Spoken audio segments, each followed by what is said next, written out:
पहला प्रश्न आया है, कर्म सिद्धांत से संबंधित प्रश्न लंबा है, मैं उसका सार पढ़ रहा हूँ।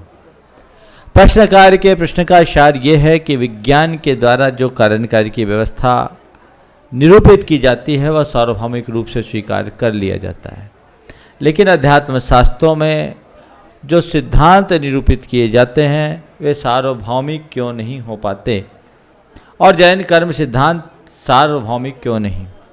देखिए, मेरी ये धारणा है कि केवल अध्यात्म और धर्म के सिद्धांत ही सार्वभौमिक होते हैं, न केवल सार्वभौमिक होते हैं अपितु सार्वकालिक भी होते हैं। वो सब तरफ लागू होते हैं, भले ही उसे कोई माने या ना माने। विज्ञान मान्य सिद्धांतों को लोग मान लेते हैं, लेकिन कभी भी विज्ञान का कोई भी सिद्धांत सार्वभौमिक और सार्वकालिक नहीं रहा। विज्ञान की निष्पत्तियां रोज बदलती हैं। हम केवल एटॉमिक एनर्जी के विषय में कहें तो डाल्टन के परमाणु वाट से लेकर एडिंगटन के मत तक में अगर देखें तो कितना फेरबदल हुआ। ये रोज निष्पत्तियां बदलती है और परिवर्तित होते रहती है। इसलिए मेरी धारणा तो यह है कि विज्ञान प्रयोगवादी है और प्रयोग के बल पर वो आगे बढ़ता है, रोज अपनी निष्पत्तियां बदलता है। लेकिन धर्म की निष्पत्तियां सार्वभौमिक होती है और सार्वकालिक होती है, क्योंकि धर्म की निष्पत्तियां प्रयोग के आधार पर नहीं, अनुभूतियों के आधार पर प्रकट की जाती है। हमारे तीर्थंकर भगवंतों ने, दिव्य ऋषि मुनियों ने अपने दिव्य ज्ञान के बल पर जो जाना उसे अपने उपदेश में दिया। अब रहा सवाल, क्यों नहीं सब लोग इसे स्वीकार करते। ये हर धर्म के अपने सिद्धांत हैं और सिद्धांतों को मानने वाले अलग अलग अनुयायी हैं। कुछ उसे मानते हैं, कुछ उसे नहीं मानते। ये अपनी अपनी मान्यता है, पर किसी की मान्यता होने और न होने से सिद्धांत नहीं बनते। सिद्धांत होते हैं क्योंकि वे सिद्धांत हैं। उनके लिए किसी की मान्यता और अमान्यता से कोई संबंध नहीं है। जो व्यवस्थाएं हैं वो हैं। सृष्टि शाश्वत है और सृष्टि में जो परिवर्तन है वो प्रत्येक द्रव्यों के स्वभाव से परिवर्तन होता है। उसमें उत्पाद व्यय द्रव्य है जो क्षण क्षण परिवर्तित होते हैं। सृष्टि के में रहने वाले प्राणियों के जीवन में कर्म की एक बहुत बड़ी भूमिका है और हमारा संपूर्ण जीवन कर्म के द्वारा नियंत्रित और संचालित होता है। इसे कोई नकार नहीं सकता। हम उसे किसी भी शब्द में कहें, कोई उसे कर्म कहता है, कोई उसे प्रारब्ध कहता है, कोई उसे अदृष्ट कहता है, नाम कुछ भी दें, लेकिन एक कोई ऐसा कारक है जो हमारे आंतरिक जीवन को नियंत्रित करता है, जिसके नियंत्रण में हमारा संपूर्ण जीवन संचालित होता है। वह त्रिकाल सत्य है, आज भी है, कल भी था और आगे भी रहेगा। उसे कोई नकार नहीं सकते। मुझसे एक युवक ने एक बार प्रश्न पूछा कि महाराज, आप कर्म सिद्धांत की सार्वभौमिकता की बात करते हैं, तो जहाँ साम्यवाद है वहाँ कर्म सिद्धांत आपका कहाँ काम करेगा? साम्यवादियों के देश में कर्म सिद्धांत कहाँ काम करेगा? हमने कहा नहीं, वहाँ भी कर्म सिद्धांत लागू होता है। नहीं महाराज, वहाँ तो सबका स्टेटस एक है। हम बोले सबका स्टेटस एक हो सकता है, सबकी परिणति एक नहीं होगी। साम्यवाद लगा करके सब काम को समान घोषित किया जा सकता है, सबको समान वेतन दिया जा सकता है, सबको समान व्यवस्थाएं दी जा सकती है, लेकिन सबकी समान अवस्था नहीं होगी। जहाँ साम्यवाद है वहाँ भी रहने वाले सबकी बुद्धि एक सी नहीं है, सबका रूप एक सा नहीं है, सबका स्वास्थ्य एक सा नहीं है, सबकी सोच एक सी नहीं है। ये कर्म की परिणति का उद्घाटक है। ये इस बात को बताता है कि कर्म सिद्धांत सर्वत्र लागू होता है। वो सार्वभौमिक है और सार्वकालिक है। ऐसा कोई देश नहीं, ऐसा कोई काल नहीं जहां कर्म सिद्धांत लागू नहीं होता हो। तीन लोक में सर्वत्र कर्म सिद्धांत लागू होता है, लेकिन अंतर केवल इतना है कि कर्म अपना फल द्रव्य क्षेत्र काल भाव के अनुरूप देता है। एक मनुष्य को कर्म जिस तरह से फल देता है, पशु पक्षियों के कर्म फल में कुछ परिणति भिन्न होती है, देवों नारकियों में भिन्न होती है। देश काल के अनुसार कर्म के परिपाक के रूप में कुछ अंतर आ सकता है, लेकिन कर्म की व्यवस्थाएं कभी नष्ट नहीं हो सकती। इसलिए इस सार्वभौमिक और सार्वकालिक सिद्धांत पर श्रद्धान करके अपने जीवन को तदनुरूप ढालने की कोशिश करें, तभी जीवन में यथार्थ सुख की अनुभूति हो सकेगी। आपके दर्शन पाकर धन्य हूँ। जो बीत गया वो मैं था, जो बीत रहा वो मैं हूँ, और जो बीतेगा वो मैं होऊंगा। इन तीनों स्थितियों में हमें क्या विचार करना चाहिए? बस जो इसमें लिखा वही सोचना चाहिए। बस मैं था, हूँ, रहूँगा, मैं कभी मिटूँगा नहीं। ये बात दिमाग में रखो, और कुछ बीत जाए तो अतीत को याद करके उलझो मत। और भविष्य की कल्पनाओं में खो मत। अगर मनुष्य अतीत की स्मृतियाँ और भविष्य की कल्पनाओं से मुक्त हो जाए तो उसका जीवन परम सुखी होगा। लेकिन मनुष्य की एक दुर्बलता है, या तो वो अतीत की स्मृतियों में उलझता है या भविष्य की कल्पनाओं में खोता है। आज अगर किसी मनुष्य के मन को पलट कर देखें तो या तो कहेगा मैं ये करूँगा, मैं वो करूँगा, ये होगा, वो होगा, कैसे होगा, ऐसे होगा, वैसे होगा, गा गा गा गा गाएगा। अथवा मैं ये था, मैंने ये किया था, उसने ऐसा बोला था, उसने ऐसा किया था था करेगा। तो कभी गा कहेगा, कभी था कहेगा। यही गा और था मनुष्य के दुखों की गाथा है के ऊपर विचार कर ले तो सारी गाथा ही बदल जाए। जो स्त्री गर्भपात कराकर विधान, आहार, अनुष्ठान इत्यादि क्रियाओं में बैठती है, क्या यह उचित है? यदि नहीं तो कौन से कर्म का बंध रखता है? सार सहित अपना विवरण देते हुए समझाइए।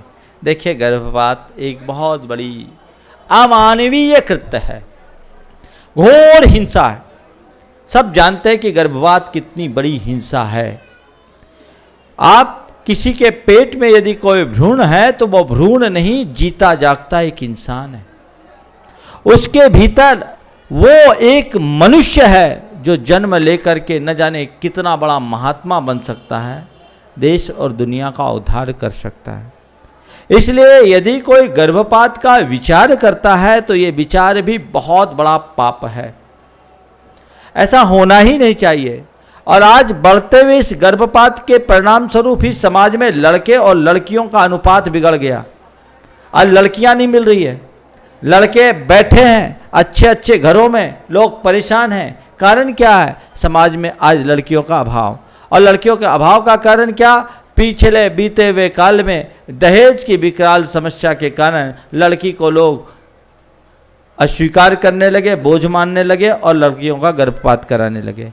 ये गर्भपात महान हिंसा का कारण है। मन में कभी कल्पना भी गर्भपात की नहीं होनी चाहिए, क्योंकि वो जो आपके पेट में है वह एक शिशु है। शिशु नहीं, तुम्हारा बेटा है, तुम्हारे जिए का लाल है। डीएनसी हो या सेक्शन पद्धति हो या अन्य पद्धतियों से जो गर्भपात की प्रक्रिया होती है वो इतनी घातक होती है कि मत पूछो। द साइलेंट स्क्रीन नाम से एक डॉक्यूमेंट्री फिल्म बनी है बहुत पहले, आज से 25 वर्ष पहले। उसमें एक भ्रूण को जो गर्भपात के द्वारा मारा जाता है उसकी सारी गतिविधियों को दिखाया कि किस तरह धारदार हथियार के द्वारा उस भ्रूण की हत्या की जाती है, उसके टुकड़े टुकड़े किए जाते हैं। और उस धारदार हथियार को देखकर वो भ्रूण अपने बचाव के लिए किस तरह से भागता है, बचने की कोशिश करता है और किस तरह उसके टुकड़े टुकड़े होते हैं। अगर वो बच्चा जन्म लिया होता और बाहर होता तो उसके ऊपर हल्की सी भी आंच होती तो माँ की गोद में जाकर के निश्चिंत हो जाता। लेकिन अब उसे कौन बचाए जब माँ खुद उसकी हत्यारिन बन करके उसको मारने के लिए तुली हुई है। कोई बचा नहीं सकता, उसके टुकड़े टुकड़े कर दिए जाते हैं और बाहर निकल कर वह एक श्वास भी नहीं ले पाता, उससे पहले लोग उसकी सफाई कर देते हैं। ये महान हिंसा का कार्य है, जीवन में कभी नहीं होना। गर्भपात एक साधारण ऑपरेशन नहीं, गर्भपात एक हत्या है। हत्या है एक मनुष्य की, हत्या है वंश की, हत्या है करुणा की, हत्या है मातृत्व की। ये बहुत बड़ी हत्या, कोई छोटी मोटी हत्या नहीं। इसलिए कभी सोचना भी नहीं, मन में कभी विचार भी नहीं लाना। यदि तुम्हें संतान इष्ट नहीं तो जन्म देने का प्रयास ही क्यों किया? बीज बोया है तो फल खाने के लिए तैयार रहो। अवांछित संतान कभी नहीं होती, वह प्रकृति का उपहार है। उसको आपको हर तरह से उपयोग करना चाहिए। पहले एक माँ बाप अनेक संतान को पाल लेते थे, अब एक दो में ही लोगों की हालत खराब होने लगी और इस तरह के हिंसा के मार्ग को अपनाने लगे। एक बार एक दंपति आए, बोले महाराज जी पहला बेटा हुआ और साल भर बाद दूसरा आ गया तो सोचे कौन संभालेगा, हमने सफाई करा दी। कितना बड़ा पाप किया! ये सफाई नहीं, ये ऐसा पाप है जिसकी सफाई अनंत भावों में नहीं होगी। कभी जीवन में ऐसा कार्य नहीं करना चाहिए। ये इनसे बचें, ये माँ ऐसा कार्य कर रही है या परिवार के लोग उससे प्रोत्साहित कर रहे तो घोर हिंसा की बात है। मैं तो एक ही बात जानता हूँ, तुम्हारे गोद में कोई बेटा खेलता है तो गोद में खेलने वाले बेटे के लिए तुम असीम प्यार लुटाती हो, और कोख में पलने वाले बेटे की हत्या, ये कैसा मातृत्व है? विचार करो, उसका क्या अपराध? यही ना कि तुम्हारी इच्छा के विरुद्ध आया, तो तुम्हारी इच्छा नहीं थी तो ऐसा कृत्य ही क्यों किया? डॉक्टर कहते हैं कि मनुष्य महीने में कुछ दिन ब्रह्मचर्य का पालन कर ले तो बिना किसी कृत्रिम साधन के उन्हें संतति नियंत्रण करने का अवसर मिल जाएगा, उन्हें कोई गर्भपात जैसी समस्या से जूझना नहीं पड़ेगा। थोड़ा संयम का अनुपालन करो, लेकिन इस तरह हिंसा और हत्या का मार्ग कभी मत अपनाओ। जो माँ या पिता इस तरह का कृत्य करते हैं वो मातृत्व और पितृत्व के लिए कलंक है। वो माँ नहीं, हत्यारिन है, अपने ही शिशु का वध करने वाली है, अपने ही कलेजे के टुकड़े का टुकड़ा करने वाली है, अपने ही खून का खून करने वाली है, अपने ही जी के लाल का हलाल करने वाली है। ये महान पाप है, ये अच्छी बात नहीं। हमने सुना है कि एक कुतिया जब अपने बच्चों को जन्म देती है तो प्रसूति के उपरांत उसे बहुत तेज की भूख लगती है तो अपने कुछ बच्चों को खा लेती है। सर्पनी अपने बच्चों को जन्म देने के बाद जब उसे भूख लगती है तो अपने बच्चों को खा लेती है। लेकिन बंधुओं, मुझे समझ में नहीं आता कि ये कैसी माताएं हैं। कुतिया और सर्पनी कम से कम अपने बच्चों को जन्म तो देती है, आज की ये कैसी कुमाताएं हैं जो अपने बच्चों को जन्म से पहले ही लील जाती है, वो भी बिना भूख के। विचार करो, जीवन में कभी ऐसा नहीं करना। मेरे संपर्क में ऐसे कई लोग हैं जिन्होंने गर्भपात जैसा कुकृत्य कराया और अपने मातृत्व को ही नष्ट कर दिया, कोख ही खत्म हो गई। मध्य प्रदेश के रायसेन शहर में एक इंजीनियर दंपति मेरे पास आए। बच्चा आ गया शादी के तुरंत बाद। उन लोगों ने पढ़े लिखे ज़्यादा थे, सोचा कि अब क्या करें, सफाई करा दो। ऐसी सफाई हुई कि आज तक उन्हें माँ बनने का सौभाग्य नहीं मिला। ये पाप है। किसी को पाप तत्काल फलता है, किसी को कुछ काल बाद फलता है, लेकिन जीवन में ऐसा कभी नहीं करना चाहिए। ये चीज़ समझने की बात है। तो जिन्होंने भी जीवन में ऐसा कृत्य किया है, जब तक आप उसका प्रायश्चित नहीं करते तब तक सूतक है। इसलिए गुरु चरणों से प्रायश्चित लेना चाहिए, तब तुम्हारा आहार दान सही दान माना जाएगा, तब तुम्हारा पूजा विधान अर्चन सही माना जाएगा। नहीं तो ये केवल ऊपर की बात है, सूतक ग्रस्त स्थिति में कभी नहीं। इसलिए अगर अनजानवश, भूल चूकवश, परिस्थितिवश ऐसा कर लिया हो तो उसका प्रायश्चित करो, कठोर से कठोर प्रायश्चित करो। और यदि प्रायश्चित नहीं किया तो तुम्हारी पूजा आराधना बेकार है। आहार दान देना भी तुम्हें योग्य नहीं। हाँ, प्रायश्चित ले करके दे सकते हैं, ये प्रायश्चित पूरा बाद में करते रहें, लेकिन गुरुओं के पास जाकर निवेदन करो, जो प्रायश्चित दिया जाए वो लो, उसको फिर अपनी सुविधानुसार शुरू करके जल्दी से जल्दी पूरा करो। इस अनर्थ का परिणाम अच्छा नहीं होता, इससे बचना चाहिए। और कई बार एक दो लोग ऐसे भी मेरे संपर्क में आए जिनने पहले सोचा कि भ्रूण परीक्षण करा करके देखा लड़की है तो हटा दें, बाद में सोचा अरे रहने दो, मन बदल गया, जन्म हुआ तो लड़का हो गया। मैं तो कहता हूं आज के युग में लड़का और लड़की का भेद ही मिटाना चाहिए। और आज लड़के से ज्यादा सुख लड़कियां देगी। मैं बता दे रहा हूं, लड़के निहाल नहीं करते, अब लड़कियां भी निहाल कर देती है। और युग इतना आगे बढ़ गया, क्या बेटा और बेटी का भेद करना। और ये भी महिलाएं खुद महिलाओं के लिए ऐसा करती है। नारी आज नारी की दुश्मन बन बैठी है। कहने को नारी आज बहुत आधुनिक हो गई है, लेकिन मुझे लगता है आज की आधुनिक नारी और अधिक क्रूर बनते जा रही है। पुराने समय में इतना अधिक गर्भपात नहीं हुआ करता था, पुराने समय में नारियों के द्वारा नारियों को इतना उत्पीड़न नहीं हुआ करता था जितना आज हो रहा है। ये बहुत सोचनीय विषय है और इस पर गंभीरता से ध्यान देना चाहिए। इसलिए अगर किसी ने अपने जीवन में ऐसा कृत्य किया है तो उनको इसका प्रायश्चित करना चाहिए। और आप सबसे मैं कहना चाहता हूँ, अपने सिद्ध क्षेत्र की इस यात्रा को सार्थक बनाना है, पूजा विधान के इस अनुष्ठान को सार्थक बनाना है, तो मन ही मन संकल्प लो कि हम अपने जीवन में ऐसा कृत्य कभी नहीं करेंगे और न ही किसी को प्रोत्साहित करेंगे। हाँ, कभी जच्चे और बच्चे की जान पर खतरा आ जाए तो बात जुदी है, वो अलग चीज है, लेकिन ऐसे किसी तरह से गर्भपात करना,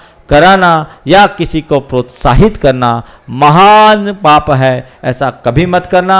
जो अगर डॉक्टर भी यहाँ बैठे हैं वे अपने जीवन में इस तरह का कुकृत्य कभी मत करें। चंद रुपयों की खातिर इस तरह का पाप का काम करना कसाईयों का काम करना है। वो कसाई भी बध करता है और यहाँ भी बध है, दोनों बध में कोई अंतर नहीं है। इसलिए इसको समझ करके चलना चाहिए और इस प्रकार के कृत्यों से अपने आप को बचाना चाहिए। क्या पता जिस जीव का आज वध किया जाता है उस जीव में कैसी योग्यता थी जिसे अकाल में आपने परलोक भेज दिया, पेट से ही परलोक पहुंचा दिया। अगर वो जन्म लेता तो धरती का भार खत्म करता, तुम्हारे कुनबे का उद्धार करता, तुम्हारे कुल के यश कीर्ति पर कलश रखता, क्या पता क्या होता। लेकिन ये सब असमय में इस तरह से करना अमानवीय है, अनैतिक है, अधर्म है, पाप है।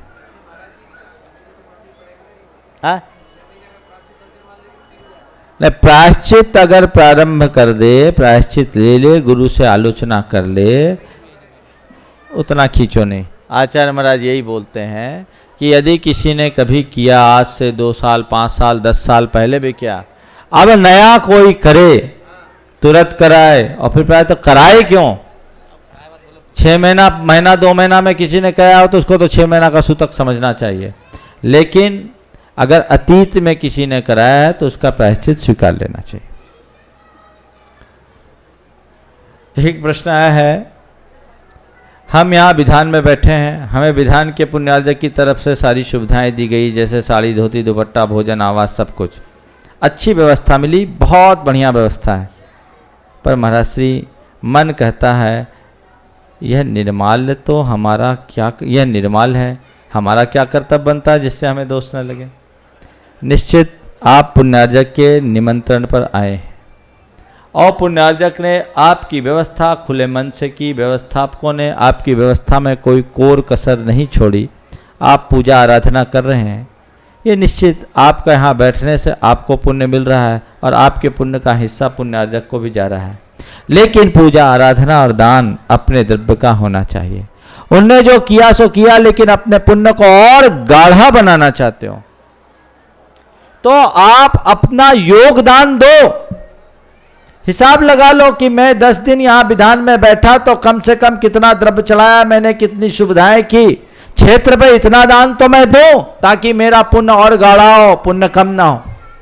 पुण्यार्जक तो कुछ नहीं लेगा, जो जाएगा वो क्षेत्र में जाएगा, तो पूजा के साथ दान का भी पुण्य बढ़ जाएगा, और यदि कंजूसी करोगे तो पुण्य में भी कंजूसी आ जाएगी। इसलिए ऐसे मौके कभी भी आए, बढ़ चढ़ करके उदारता और उल्लास के साथ ऐसे कार्यों में हिस्सा लेना चाहिए। यह मत सोचना कि हमने इतना कर दिया तो बहुत, यहां तो कोई फीस ही नहीं है, कोई व्यवस्था ही नहीं है, चलो कर लो। ठीक है, अगर अपनी शक्ति है, सामर्थ्य है तो जरूर करना चाहिए। तुम 10 रोज कहीं घूमने जाते हो तो क्या खर्चा लगता है, हिसाब लगा लो। तुम तीर्थ यात्रा में गए, यहाँ पूजा विधान कर रहे हो, एक अच्छा कार्य कर रहे हो, तो हमको बढ़ चढ़ करके दान देना चाहिए। अपनी शक्ति को छिपाए बिना ऐसा कार्य करना चाहिए। ऐसा करने से महान पुण्य का संचय होता है। नेक्स्ट प्रश्न मेरे पास आया है कि दान की क्या महिमा है और हमें दान कहाँ देना चाहिए। बंधुओं, गृहस्थ जीवन में दान की बड़ी महिमा बताई गई। ऐसा लिखा है कि गृही दानेन शोभते। दान का प्रसंग आया है तो थोड़ी सी चर्चा कर ले कि दान क्यों करते हैं, दान क्यों करें, दान कैसे करें, दान कहाँ करें, दान कितना करें।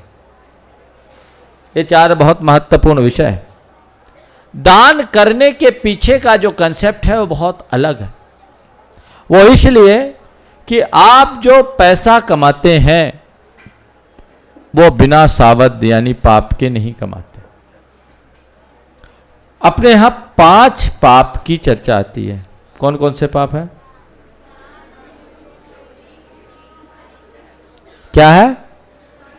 हिंसा, झूठ, चोरी, कुशील और क्या? परिग्रह। क्या है? पाप है ना। और आप लोग क्या मानते हैं?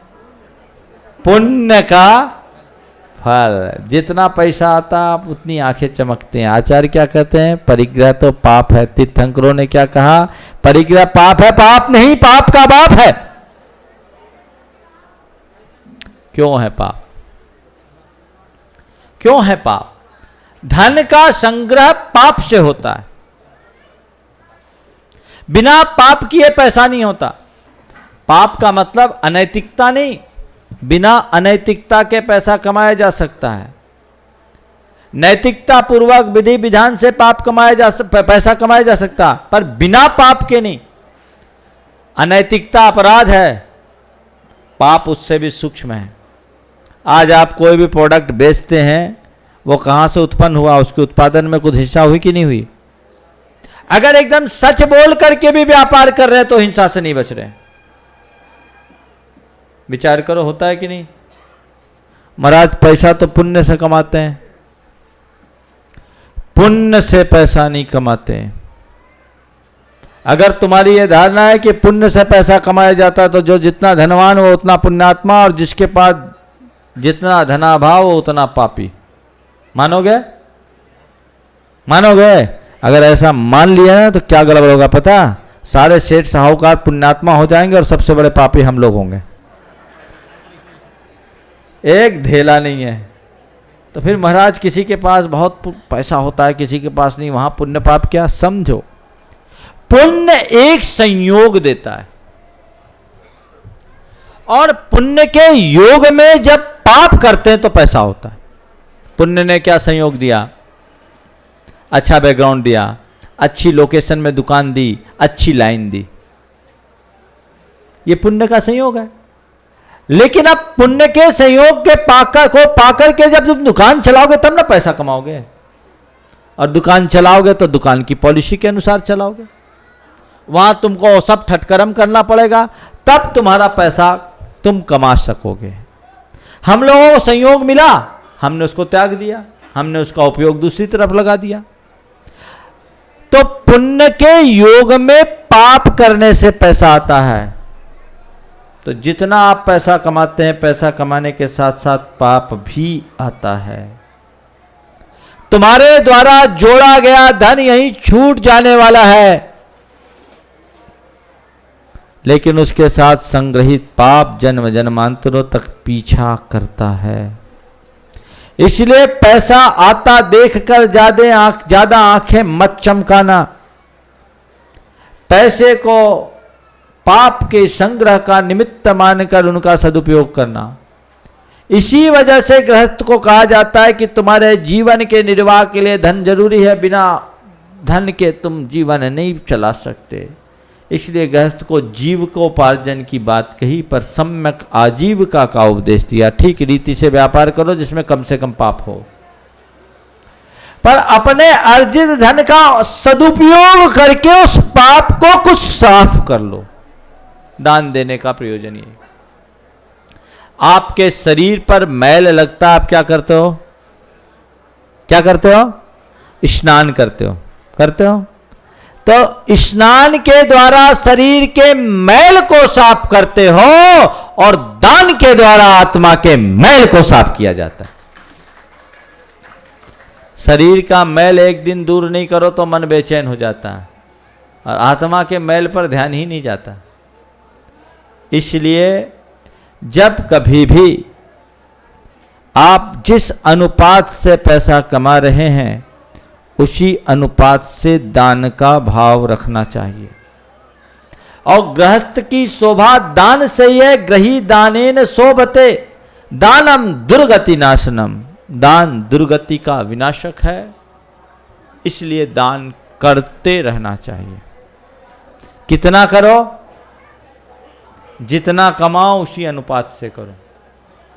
आचार्यों ने गृहस्थों के लिए धन के संग्रह का सर्वथा निषेध नहीं किया, उसे संग्रहित बनाए रखने का निषेध किया। धन का संग्रह करने का मतलब क्या है? नदी के पानी को रोककर बांध बनाना। बांध इसलिए बनाया जाता है कि इस पानी को रोककर वहां बहाया जाए जहां की उसकी आवश्यकता है। पर कोई बांध बनाकर नदी के पानी को रोके रखे तो क्या होगा, बांध टूटेगा और विभीषिका में परिवर्तित हो जाएगा। धन का संग्रह इसलिए किया जाता है कि उसका सदुपयोग किया जाए, जिस अनुपात से आए उसी अनुपात से उसको बाहर निकालो। नदी में एक हिसाब होता, कितना क्यूसेक पानी आया है तो कितना क्यूसेक छोड़ना है, बांध पर दबाव नहीं बनना चाहिए। जिस अनुपात से धन आता है उसी अनुपात से त्याग करना चाहिए, दान करना चाहिए। गृहस्थों के लिए 3 प्रकार का दाता बताया, उत्तम, मध्यम, जघन। उत्तम दाता वो है जो अपनी आय का कुल 4 भाग करता है, 2 भाग यानी 50% से अपने और अपने परिवार का गुजर बसर करता है, और 1 भाग 25% आपत्ति विपत्ति के लिए सेविंग में डाल देता है, और 25% का दान करता है। वो उत्तम दाता। मध्यम दाता वो है जो अपनी आमदनी का कुल 6 भाग करता है, उसमें से 3 भाग से यानी लगभग 16% के एक भाग समझ लो, तो 48-49% से अपने और अपने कुटुंब का पालन करता है। 2 भाग यानी 32-33% जो है अपने आपत्ति विपत्ति के लिए रखता है, और 16% का दान करता है। वो मध्यम दाता की श्रेणी में आता है। जघन्य दाता वो है जो अपनी आय का कुल 10 हिस्सा करता है, 60% से अपना और अपना घर चलाता है, 30% आपत्ति विपत्ति के लिए सुरक्षित रखता है, और 10% का दान करता है। ये मध्यम दाता की श्रेणी, जघन्य दाता की श्रेणी में आता है। इससे कम का दान करने वाला दाता नहीं है। इससे कम का दान करने वाला दाता नहीं है। थोड़ा सा दान दे तो छाती फूल जाती है, सोचते मैंने बहुत बड़ा पुण्य कर लिया। अरे जितना मैल लगाया उतना पानी डालोगे तब ना साफ होगा। विचार करो। आचार्य कहते हैं तुमने 100 कमाया है तो 60 पर ही तुम्हारा अधिकार है, 60 से ज्यादा खर्चा नहीं होना चाहिए, 30 बचा कर रखना चाहिए और 10 दान करना चाहिए, तब आपके जीवन का संतुलन होगा। अब सवाल है दान कहां करें। दान के 7 स्थान बताएं जहां आपको प्राथमिकता पूर्वक दान करनी चाहिए, जिसमें सातिशय पुण्य का बंध होता है। जिन धर्म, जिन बिंब, जिनागार, जिन यात्रा प्रतिष्ठिकम, दान पूजा सुसिद्धांत लेखनम सप्त क्षेत्रियो। अपने द्रव्य का सदुपयोग करना है तो 7 स्थानों में पैसा लगाओ। सबसे पहला जिनेंद्र भगवान के बिंब की स्थापना में, जिनागार जिन मंदिर के निर्माण में, जिन यात्रा तीर्थ यात्रा में, प्रतिष्ठिकम प्रतिष्ठा पूजा में, बड़े बड़े पंचकल्याणक आदि के कार्यों में, चतुर्विध संघ को दान में, दान देकर अथवा करुणा दान देकर, सामाजिक दान में, जिनेंद्र भगवान की पूजा विधान आदि धर्म प्रभावना के कार्य में, और सुसिद्धांत लेखन, शास्त्र के लेखन प्रतिलेखन, शास्त्रों के प्रकाशन में, शास्त्रों के प्रचार प्रसार में। ये 7 स्थानों में दिया गया दान सबसे उत्तम दान होता है। मुझसे एक बार एक ने पूछा, महाराज जी किसी भूखे को रोटी खिलाना दान धर्म है कि मंदिर में भगवान विराजमान करना धर्म है? हमने कहा देखो, एक तात्कालिक धर्म है, एक त्रैकालिक धर्म है। तुम अगर मंदिर जा रहे हो, कोई भूखा दिख जाए तो उसको रोटी जरूर खिलाओ, लेकिन एक बात ध्यान रखना, किसी भूखे को रोटी खिलाओगे तो उसकी 2 दिन की भूख जाएगी। किसी आश्रयहीन को जीविका दिलाओगे, उसे एक जीवन के लिए आश्रय मिलेगा। किसी मरते की जान बचाओगे, उसका एक जीवन बचेगा। लेकिन यदि तुम्हारे किसी निमित्त से किसी को सम्यक दर्शन की प्राप्ति हो गई तो उसके भाव का उद्धार हो जाएगा। कौन सा उद्धार श्रेष्ठ है? ये 7 निमित्त पारमार्थिक निमित्त हैं जो जीव के सम्यक्त्व का निमित्त बनती है। दान का उद्देश्य उपकार है। अनुग्रहार्थम स्वस्याति सर्गोदानम, स्वपर के अनुग्रह के लिए अपने धन के त्याग का नाम दान है। तो दान से सामने वाले का उपकार हो। कौन सा उपकार श्रेष्ठ है, तात्कालिक या त्रैकालिक? तो ये पारमार्थिक कार्यों को आजकल लोग मखौल उड़ाते हैं, वो उनका ज्ञान है। ये जीव के त्रैकालिक उद्धार के निमित्त हैं। इससे जिन शासन की यशा पताका फहराती है और व्यक्ति के जीवन का भाव भाव का उद्धार होता है, उसे मोक्ष मार्ग का बोध मिलता है, तो हमारा पहला दान तो इसके लिए होना चाहिए। हालांकि करुणादान को भी जैन धर्म में बहुत महत्वपूर्ण स्थान दिया है, पर वो दूसरे क्रम में है, उससे जीव का थोड़ा उपकार है और इसमें बड़ा उपकार। हाँ, कभी दोनों की बात आए तो भूखे को पहले रोटी दो, बाद में उपदेश दो। इसलिए 7 क्षेत्र हैं दान के, और ऐसे क्षेत्रों में अपना दान सदैव समय समय पर करते रहना चाहिए। इन दानों से ही जीवन का उद्धार होता है और कोई दूसरा मार्ग नहीं है। तो दान क्यों करें, दान कितना करें, दान कहाँ करें, और अब है दान कैसे करें। उदारता से करो, उदारता से करो। दान दो और हर्षित होकर के दो। दान देने के बाद शोक मत करो, दबाव में दान मत दो, और दान देने के बाद पछताओ मत। और जहां भी दान दो, जितनी जल्दी संभव है उसे उतनी जल्दी चुका दो। नाम की चाह रख करके दान मत दो।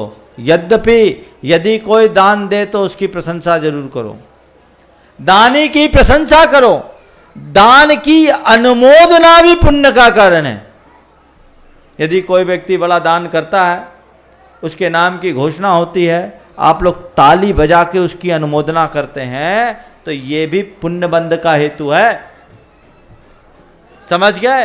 ये ताली बजा रहे उसके मान को बढ़ाने के लिए नहीं बजा रहे हैं, हम एक अच्छे कार्य की अनुमोदना कर रहे हैं, इसलिए उसमें पुण्य का बंध हो रहा है। इसलिए कोई दानी हो तो उसकी प्रशंसा करो ताकि दूसरे को भी प्रेरणा मिले, पर खुद दानी बनो तो उसकी चाह मत रखो। कर दे तो कोई बुराई नहीं है, वो तो होता ही है। कीर्ति दानानुसारिणी, कीर्ति सदैव दान के अनुरूप होती है, दान का अनुसरण करती हो तो अपने आप। लेकिन ऐसा कह के सोच करके दान करने की भावना मत करो। कई बार लोग थोड़ा सा देते हैं और दिखाते ज़्यादा है। एक जगह कुछ लोगों ने एक व्यक्ति ने दान किया, दान में एक राशि दी, उसका नाम का पटिया लिखा गया, उस पटिया में एक अक्षर गड़बड़ हो गया, अगले ने दान ही नहीं दिया। तो दान नहीं दिया था, विज्ञापन किया था। तो विज्ञापन एजेंसी से बात करो फिर, अरे दान किया है कि विज्ञापन दिया है? सोचो। उदारता पूर्वक दान देने का फल अच्छा होता है, इसलिए ऐसा कभी मत सोचना। हमने एक मंदिर में बहुत अच्छा दोहा पढ़ा था, थोड़ा कड़वा लगेगा पर सुनाता हूँ। नाम बड़ाई के लिए जे धन खर्चे मूढ़, नाम बड़ाई के लिए जे धन खर्चे मूढ़, और मर के हाथी होएगो धरती लटके सूंड। सबसे बड़ी नाक किसकी होती है? ऐसा काम मत करो।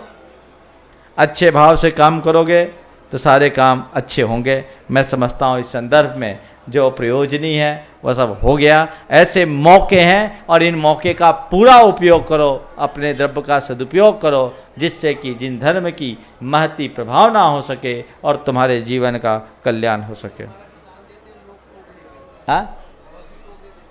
हाँ, एक बात है, दूसरा अगर दान दे रहा टोक रहे मत दो, महान अंतराय कर्म का बंद कर रहे।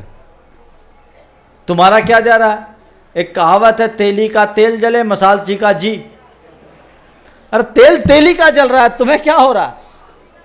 इससे क्या मतलब? टोक करके तुम अपने लिए अंतराय कर्म का बंद क्यों कर रहे हो? ऐसा कभी नहीं करना चाहिए, बल्कि उत्साहित करना चाहिए। इस अवसर्पिणी काल के अंत होने पर उत्सर्पिणी काल के प्रथम तथा दूसरा काल का समय 21,000 वर्ष का होगा। तीसरे काल में तीर्थंकर करोगे तो फिर तीसरे, चौथे, पांचवें व छठे काल का समय कितना हो? जस्ट उलट। जैसा अर्धर हम लोग उतरे हैं उसी हिसाब से चढ़ेंगे। 1 कोला कोली सागर 42,000 वर्ष कम, फिर 2 कोला कोली सागर, फिर 3 कोला कोली सागर, फिर 4 कोला कोली सागर। जब चतुर्थ काल में मनुष्यों की ऊंचाई 500 धनुष तक की थी तो फिर वे तो आसानी से ही तीर्थराज समेत शिखर जी की वंदना करते होंगे। उस समय पहाड़ भी बहुत बड़ा था। जैसा काल वैसा काम। एक बार ऐसा हुआ कि चलो मैं तुम्हें स्वर्ग में लड्डू खिलाऊंगा। चलो भैया ठीक है। अब चला गया उस स्वर्ग में लड्डू खाने के लिए। पूछा स्वर्ग का लड्डू कितना होता है? बोला बहुत बड़ा होता है। कितना बड़ा होता है? बोला बहुत बड़ा होता है। अच्छा तो हमको खिलाओ। बोले हाँ चलो स्वर्ग में चलते खिलाएंगे। अब चला गया स्वर्ग में। बोला भैया लड्डू खिलाओ, बोला एक क्षण रुको। घंटा भर बीत गया, फिर बोला भैया लड्डू खिलाओ, बोला एक क्षण रुको। एक घंटा और बीत गया, फिर पूछा भैया लड्डू खिलाओ, खिलाना है तो खिलाओ, बोला एक क्षण रुको। बोला भैया खिलाना है तो खिलाओ, नहीं तो मैं चला। तुम्हारा एक क्षण देख लिया, तुम्हारा एक क्षण कितना बड़ा होता है? बोला भाई जब स्वर्ग का लड्डू बड़ा होता है तो स्वर्ग का क्षण भी बड़ा होता है। समझ गए? जितना बड़ा लड्डू उतना बड़ा क्षण। तो जब शरीर बड़ा था तो पर्वत भी बड़ा था। अच्छा आभार मानो और व्यवस्था का कि आज पर्वत छोटा हो गया, नहीं तो बंधन ही नहीं कर पाता। शरीर छोटा है तो पर्वत भी छोटा हो गया। यदि 12 योजन का पर्वत आज होता तो हम लोग कोई नहीं चढ़ पाते। हिमालय उतना नहीं है तो यहाँ कहाँ चढ़ते? समझ गए? तो ये देश काल के अनुरूप होता है। 10 दिन के जन्म के समय सूतक होता है। क्या इस समय दान दिया जा सकता है अथवा नहीं? देखिए, दान अगर पात्र दान देना है तो वो आप दान नहीं दे सकते हैं, लेकिन द्रव्य दान देना है तो रुपये पैसे को सूतक नहीं लगता। इसको देने में कोई दोष नहीं है और सूतक के उपरांत ही पात्र दान दिया जाता है। क्या दिन के अनुसार भगवान को मानना मिथ्यार्थ है? जैसे रविवार को शनिवार को मुनि सुब्रतनाथ जी।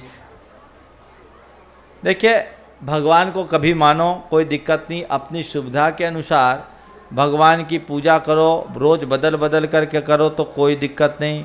लेकिन शनि को उतारने के लिए मुनि सुब्रत को पूजो, और सूर्य को उतारने के लिए पारसनाथ को पूजो, चंद्रमा को उतारने के लिए चंद्र प्रभु को पूजो। और क्या, मुझे तो याद भी नहीं है हाँ कौन कौन से है। तो भैया भगवान की पूजा ग्रह उतारने के लिए मत करो, भगवान की पूजा परिग्रह उतारने के लिए करो। संसार के चक्र से बचने के लिए करो। ये ग्रह नक्षत्र इनकी निमित्त से पूजा अर्चा करना ठीक नहीं। प्रसंग आ गया तो मैं इस पर भी थोड़ी सी चर्चा कर लेता हूं। आजकल ये ग्रह नक्षत्रों का बड़ा बोलबाला हो गया सबसे, और मीडिया इसको बहुत उछाल रहा है।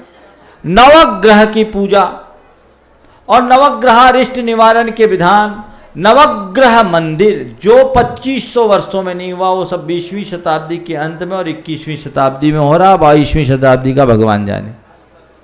पहले समझो, किसी भी जैन आगम में नवग्रह का कोई उल्लेख नहीं है। जैन धर्म के अनुसार नवग्रह होते ही नहीं। महाराज क्या बोल रहे हैं? प्रमाण सहित बोल रहे हैं, आगम से बोल रहे हैं। कौन बोल रहे हैं? प्रमाण सागर बोल रहे हैं। नवग्रह जैन धर्म का शब्द ही नहीं। जैन धर्म में तो 88 ग्रह है, नवग्रह का। और सूर्य और चंद्रमा तो ग्रह ही नहीं है, वे ज्योतिष देवों के प्रतीन्द्र और इंद्र हैं। सूर्य प्रतीन्द्र है और चंद्र इंद्र है। हमारे यहाँ तत्वार सूत्र में सूत्र आता है, ज्योतिष का सूर्या चंद्रमसो ग्रह नक्षत्र प्रकीर्णक तारकाश्च। ये 5 प्रकार के ज्योतिष देव है, सूर्य चंद्रमा ग्रह नक्षत्र और तारे। नौ तो कहीं है ही नहीं। नौ कहाँ आया? आशाधर जी ने इसको लिया और उसका वर्णन विशुद्धतया जैन नहीं है। उसमें कापालिक को पूजने का, तापस को पूजने का, दुनिया का ठटकरम बताया। किसी भी जैन ग्रंथ में नवग्रह नहीं है। पहली बात तो नवग्रह की पूजा की बात ही नहीं। दूसरी बात, ये नवग्रह तुम्हारा कुछ भी नहीं बिगाड़ते, ना अच्छा करते ना बुरा करते। और ये तुमको क्या पेरेंगे? मैं तो कहता हूं संसार में यदि सबसे ज्यादा कोई पीड़ित है तो ये ग्रह है, नक्षत्र है। क्यों? मेरु प्रदक्षिणा नित्य गतियों निलोके, 24 घंटे इनको चलना है, नित्य गति वाले हैं। आप तो शांति से बैठे हो यहां सुकून से। ये जितने भी ज्योतिष के विमान हैं 2.5 दीप के भीतर, वे सब नित्य गतिशील होते हैं। तो क्या महाराज ज्योतिष का सिद्धांत गलत है? ज्योतिष का सिद्धांत गलत नहीं, उसकी समझ गलत है। ये ग्रह नक्षत्र कुछ नहीं करते। एक सिद्धांत है, यत् पिंडे तद ब्रह्मांडे। जो ब्रह्मांड में तत्व है वही हमारे शरीर में तत्व है। और ब्रह्मांड के तत्वों में सूर्य चंद्र आदि ज्योतिष्क देवों के संचार से परिवर्तन आता है। सुनो ध्यान से, सूर्य चंद्र आदि जितने भी ज्योतिष्क देव हैं, इनके विमानों के संचार से ब्रह्मांड के तत्वों में परिवर्तन आता है। इनके 4 क्षेत्र निश्चित है, इनकी गति निश्चित है, वो उसी गति उसी रफ्तार से चलते हैं। तो उनके परिवर्तन से ब्रह्मांड के तत्वों में जो परिवर्तन आता है, उससे हमारे शरीर के भीतर के तत्वों का समीकरण बदल जाता है। और उससे बदलने से हमारी भाव दशा बदलती है, भाव दशा से कर्म की दशा बदलती है। तो एक विज्ञान विकसित हुआ कि हम मनुष्य की भाव दशा को जाने तो कैसे जाने। तो इन ज्योतिषकों का 4 बिल्कुल फिक्स है, इनके साथ इसकी तुलना करें, एक विज्ञान विकसित हो गया। और फिर किस काल में गोचर की किस दशा में किस जातक का जन्म हुआ, उसके अनुरूप उसकी जन्म कुंडली हो गई। और ये बता दिया गया कि आज इसके ऊपर ये अनिष्ट हो रहा है, तो अब ये ग्रह के कारण हो रहा है, ये ग्रह के कारण हो रहा है, ये ग्रह के कारण हो रहा है। ये केवल एक अनुमान का विज्ञान है। ग्रह क्या करेंगे हमारा? कर तो रहा है हमारा कर्म, पर बाद में लोगों ने पैसा कमाना का जरिया बना करके ग्रहों को पूजना शुरू कर दिया। ग्रहों को पूजने की कोई जरूरत ही नहीं है, करा रहा है कर्म। कर्म है पाप, पाप के निमित्त से कर्म आ रहा है, पुण्य करो कर्म कट जाएंगे। तो पूजा अर्चा करना है तो भगवान की पूजा करो, विशुद्ध भाव से पूजा करो, सारा पाप छटेगा, संताप छटेगा। कुछ सोचने की जरूरत नहीं, इनकी पूजा करो। काल सर्प की चर्चा परसों हो चुकी, फिर करूंगा। तो ये पाप और संताप सब छूट जाएगा। सोच की जरूरत है। इन पंडों के चक्कर में पड़ो ही नहीं। अंगूठी पहना देगा तो ये कर देगा, वो कर देगा। एक आदमी 7 उंगलियों 5 उंगलियों 10 उंगलियों में कुछ ना कुछ पहना था। बोले क्या? बोले महाराज पंडितों ने कहा सो पहन लिया। बोले फर्क पड़ा? बोले उनको पड़ गया। हमको क्या पड़ेगा? अरे भैया हमने तो कुछ नहीं पहना, हमारा ग्रह नक्षत्र कहाँ गया? महाराज कहते हैं नंगों से सब डरते हैं। अब ये क्या है? ये अज्ञान है। ऐसे ढकोसले में मत पड़ना। हाँ, ज्योतिष का अगर कोई विधान बताता है, कुछ भी बोलता है, तो उसको समझो और भगवान की पूजा करो, पंच परमेष्ठी की आराधना करो। और एक के पूजा से एक ग्रह जाता है, सबको पूजो तो ग्रह भी जाएगा, परिग्रह भी जाएगा, सब मुक्त हो जाओगे। संसार से मुक्त होने का मार्ग अपनाइए और इस तरह की रूढ़िवादिता से अपने आप को बचाइए। आज कर्म सिद्धांत प्रधान जैनियों में कर्म कांड की प्रधानता होते जा रही है। जो तत्व ज्ञान के ऊपर आधारित जैन धर्म था, विशुद्धतया लोग कर्म कांडी हो गए और ढकोसलों के शिकार होते जा रहे हैं। उसके बाद भी कुछ होता जाता तो है नहीं। अब मुश्किल ये होती है जिसका नहीं होता वो लाज शर्म बस किसी को बोल नहीं पाता, और 2-4 का हो जाता, तुक्का लग जाता, वो प्रचार कर देता है तो लोग बढ़ जाते हैं। और रही सही कसर विभिन्न चैनलों के माध्यम से पूरी हो गई। एक जगह गया, बाप बेटा दोनों एक विशेष प्रकार का कपड़ा पहना हुआ था। हमने पूछा क्या है? बोला ये रक्षा, क्या बोला था ना? रक्षा पोटली। हम बोले कहाँ से आया? बोले महाराज टीवी में आ रहा था। कितना लगा? बोले 1500 रुपया लगे। 1500 रुपया लगे। बोले हमने मंगा लिया, सोचा इससे रक्षा हो जाएगा। बोले ये तुमको रक्षा करेगा? ये पत्थर तुम्हारी रक्षा करेंगे कि तुम्हारा पुण्य रक्षा करेगा? अगर इस प्रकार की कोई सूत्र बांध लेने से जीव की रक्षा हो जाए तो मैं एक एक को पकड़ पकड़ के बांधूंगा, सब अमर हो जाएगा। है संभव? अरे बांधने वाला खुद अमर नहीं हो सकता तो वो अमर क्या होगा? ये सब अज्ञान है और ऐसी अज्ञानता से अपने आप को बचा करके चलना चाहिए, जिससे जीवन का पथ प्रशस्त हो सके और आप अपने जीवन में सुख शांति और सुकून की उपलब्धि कर सकें। मैं इतना ही कहना चाहूँगा।